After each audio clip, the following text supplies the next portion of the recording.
സംസ്ഥാന വ്യാപകമായി തദ്ദേശ സ്വയംഭരണ സ്ഥാപന പരിധിയിലുള്ള വ്യാപാര വാണിജ്യ സ്ഥാപനങ്ങൾ, ഓഡിറ്റോറിയം എന്നിവിടങ്ങളിൽ പരിശോധന.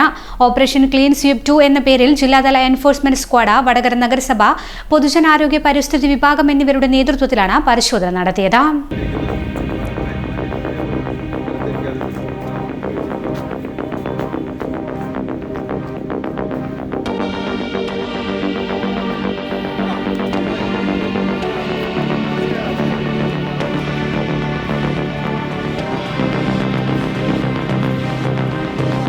വടകര നഗരസഭയിലെ ലോഡ്ജുകൾ, റെസ്റ്റോറന്റുകൾ, അന്യസംസ്ഥാന തൊഴിലാളികൾ താമസിക്കുന്ന ഇടങ്ങൾ എന്നിവിടങ്ങളിൽ മാലിന്യങ്ങൾ വേണ്ടവിധം കൈകാര്യം ചെയ്യാത്തതിനും മതിയായ മാലിന്യ സംസ്കരണ സംവിധാനം ഏർപ്പെടുത്താത്തതിനും നോട്ടീസ് നൽകി. പരിശോധനയിൽ വടകര നഗരസഭ clean city manager Rameshan KP, public health ഇൻസ്പെക്ടർമാരായ അനിൽകുമാർ T, അജ്ന P എന്നിവർ പങ്കെടുത്തു.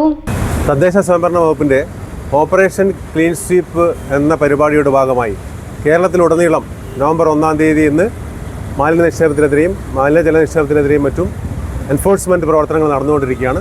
അതിൻ്റെ ഭാഗമായി തന്നെയാണ് വടകര നഗരസഭയിലുള്ള വിവിധ സ്ഥാപനങ്ങളിൽ ഇന്ന് കാലത്ത് തൊട്ട് പരിശോധന നടത്തി അനധികൃതമായിട്ട് ഇങ്ങനെ മലിനജലം ഒഴുക്കിവിടുന്നതായിട്ട് ബന്ധപ്പെട്ടും മാലിന്യങ്ങൾ പല സ്ഥലത്ത് നിക്ഷേപിച്ചതായിട്ട് ബന്ധപ്പെട്ടുള്ള പരാതികൾ ലഭിച്ചിരുന്നു. കൂടാതെ നേരിട്ടുള്ള പരിശോധന നടത്തിയിട്ടുണ്ട്. അതിൻ്റെ ഭാഗമായി 3ഓളം സ്ഥാപനങ്ങൾ ഇപ്പം തന്നെ നോട്ടീസ് നൽകാൻ വേണ്ടി പോവുകയാണ്. അവിടെ പരിശോധന നടത്തി കൃത്യമായ തെളിവുകൾ നമുക്ക് ലഭിച്ചിട്ടുണ്ട്. കേരള മുനിസിപ്പാലിറ്റീസ് ആക്ട് 337, 340 എന്നീ വകുപ്പുകൾ പ്രകാരം ഈ പ്രവർത്തനങ്ങൾക്കെതിരെ അനധികൃത നിക്ഷേപത്തിനെതിരെയുള്ള നോട്ടീസ് നൽകി തുടർ നടപടി സ്വീകരിക്കുന്നതാണ്. ഒത്തിരി ഇഷ്ടങ്ങളുമായി ഫാമിലി ഇനി സുൽത്താൻ ബത്തേരിയിലും.